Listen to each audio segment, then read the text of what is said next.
Ngiyabingelela. Ngiyacela ukukhuluma ngento ezimbalwa ey'shaya abantu abangakaze bayicabange ukuthi akuzona ezabo, kodwa zinabanini bazo. Ngizokhuluma ngokuboshwa, ngikhulume ngokugula kwabantu bephethwe izifo ey'ningi ezahlukahlukene. Ngiphinde ngikhulume ngokuthi umuntu uba kanjani isigebengu.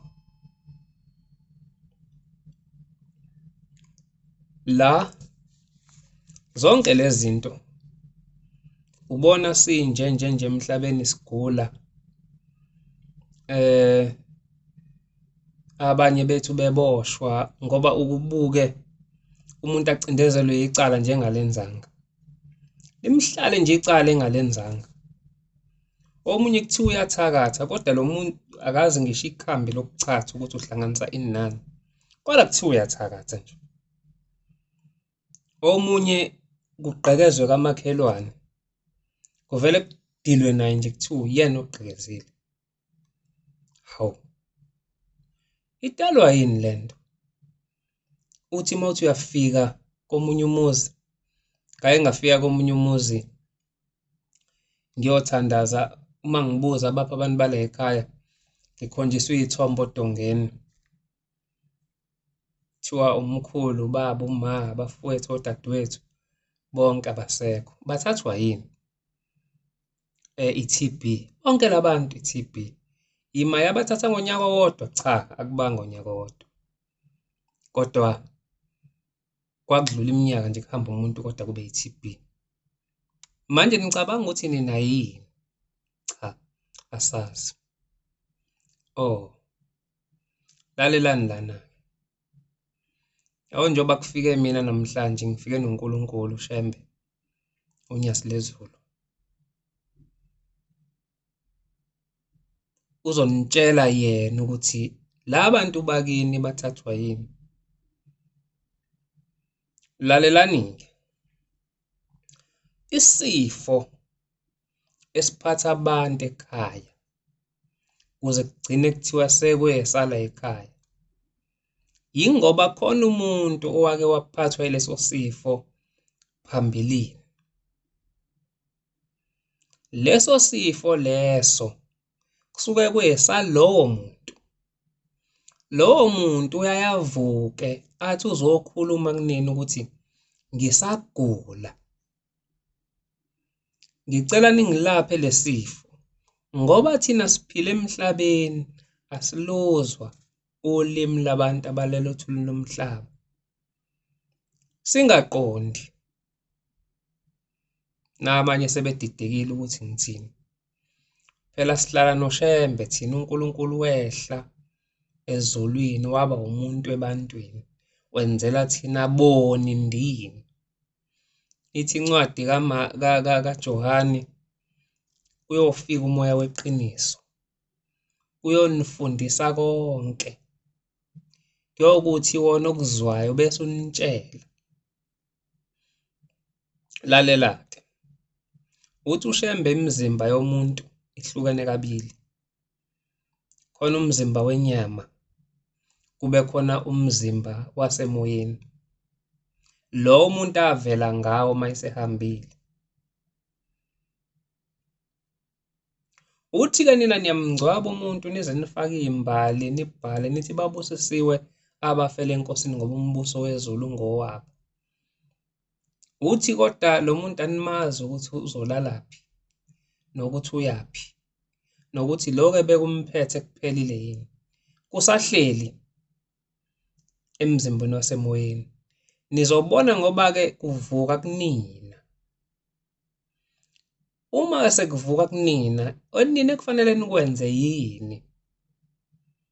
Ukusukuma niye kuShembe, nifike nithi baba, la ekhaya kuhamba usibanibani ephethwe i-T_B. Sengitshela labantu bakulo muzi ukuthi niyabona, njengoba usibanibani ukuqala umkhulweni i-TB yaqala ngayo, kwalandela indodana yakhe, kwalandela umawenu, kwalandela abafana nodadewenu. Umkhulu wenu lo uyakhuluma uthi usagula emzimbeni wasemoyeni. Wayixoxa inganekwane lo mfana. Ngelinye ilanga ngithola ucingo, sengifakazela lokhu kukhuluma, luvela emandeni, uthi u-anti wami uyagula, useyabelethwa. Awu, umuntu o-strong kanje, obethwala isigubhu samanzi esuka, esahlala eMkhomazi, esuka Kangwe, ebheke ekhaya, ethwele esinye, elengise esinye u-25 litre. Useyagula, uphethwe yini? Uphethwe yiphika. Yiphika nedolo. Awu, ngiyilalele lento. Bese ngithi ntambama uma senibuya eSondombili eklinikhi, ningithinte ngizokhuluma no-anti. Nangempela bamnika amaphilisi abelungu, bamjove abe ngcono. Bangibhaze ntambama ngifone. Yebo anti, kwenze njani? Awu mntanami ngiyagula. Yini anti iphika? Liqale nini asho? Nani nedolo? Bese khuluma uNkulunkulu kimi. Athi tshela u-anti wakho ukuthi akaguli. Ngathi anti awuguli, wathi akangiqede. Wathi u-anti naye ingane ngihlanyela bo. Ngathi ngifa, uthi wena ngiguli. Sengihlula ukuthatha amagxathu amabili iphika. Uthi wena ngiguli wena. Anti awuguli wena. Phila kahle kabi. Uyazi yini le? Kambe ugogo Mamhlanga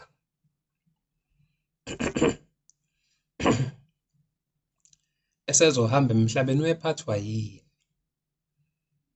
Uthi u-anti wayephathwa iphika, wathathwa yilona.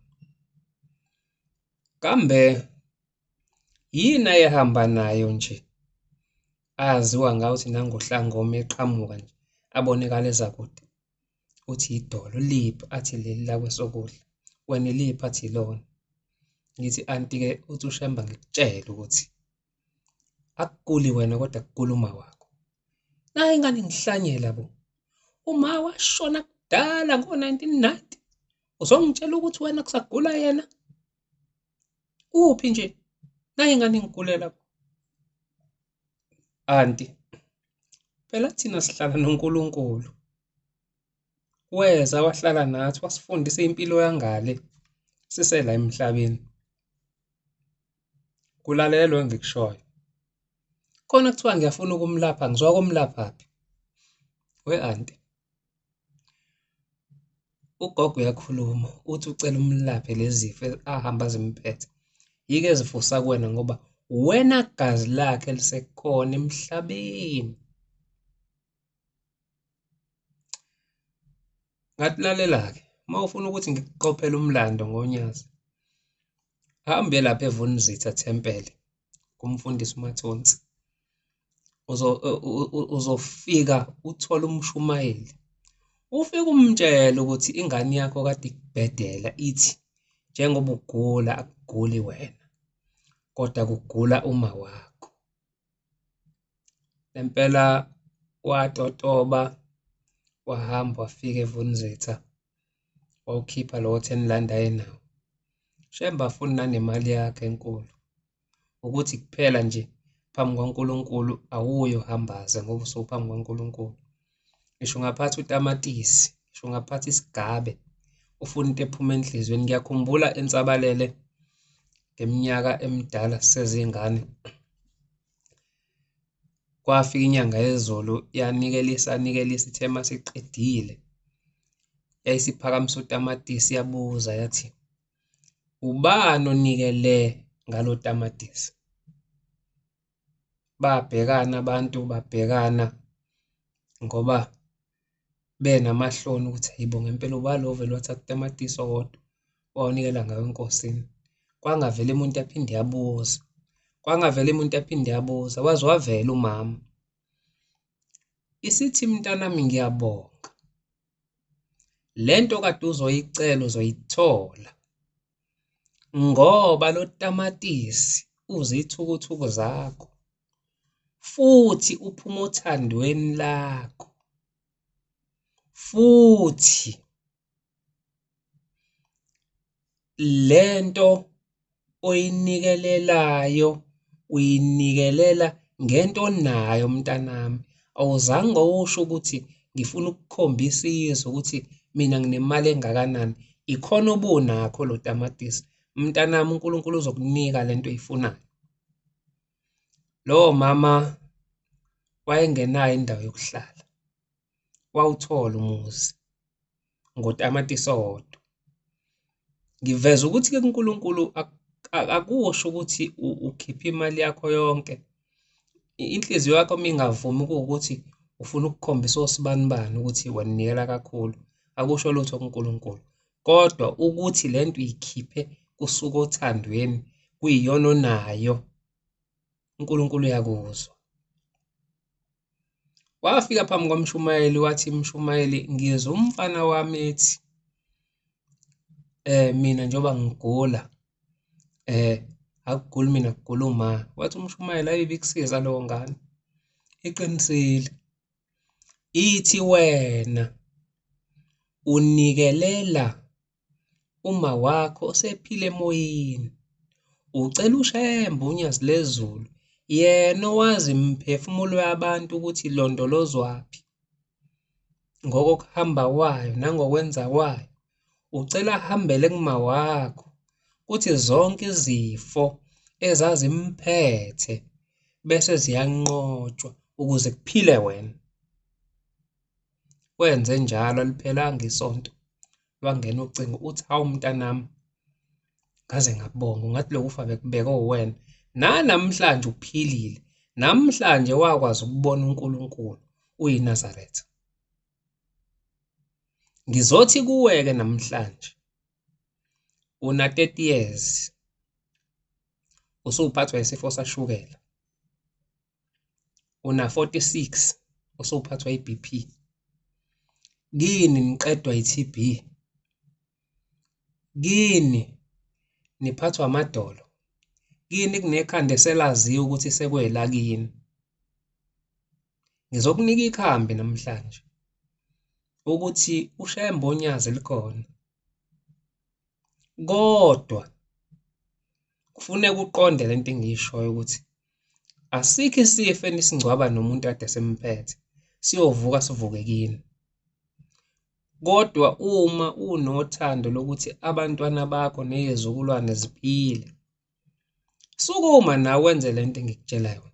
Asikho isifo ekufanele sibuse emndenini sazi ukuthi sekwesakhona sikho. Ekhona uNkulunkulu. Ngikhuluma lokhu-ke ukuphatha uzolandela ozokhuluma ngokunye ngikubalile engingazange ngikuhlahle njengamanje. Kodwa ngizosiza abantu abaphathwa amehlo bebancane, abaphathwa oshukela bebancane, abaphathwa okhensa. Kulokhu kuthiwa ngoba ikhensa yayiphatha umkhulu, yaphatha ukhulu, yaphatha ugogo, yaphatha uma, yaphatha ubaba, yaphatha ubhuti. Hhayi nawe njengoba unayo ngoba ivele into yakhona kini. Nini kukhona uNkulunkulu emhlabeni nilona imbeka amabala nje. Nimfake leli bala avesile uSathane. Into ezosiza abantu uveza abazoyipenda ngoba njengoba siphila la emhlabeni khona abasathane. Naphambilini babekhona oJesu. Bekhona abaprofeti baNkulunkulu. Kodwa labo baprofeti baNkulunkulu babebhecwa ngoba uSathane akuyona indoda emnyama eqhamuka iphethe izikhali, iphethe yonke into. Kodwa ungena kumuntu ngoba inyama lesinayo ukuze iphile kunomphefumulo ofana ungene kuyo ukuze iphile isebenze. Kuyenzeka-ke wena ube igrawundi lokudlalela usathane. Abanye kuyenzeka babe igrawundi lokudlalela uJehova. Izinto-ke ozicubungula. Ngizokhuluma-ke into ezokuphilisa. U-part 2 uzolandela ozobe usowuchaza ngokuthi wena uma uthakatha ngokwabantu kodwa ungathakathi kudalwa yini. U-part 2 uzolandela noma u-3 ozochaza ukuthi uma wena kuthiwa udlala ijele ningena niyaphuma ejele kudalwa yini. Ngiyabonga.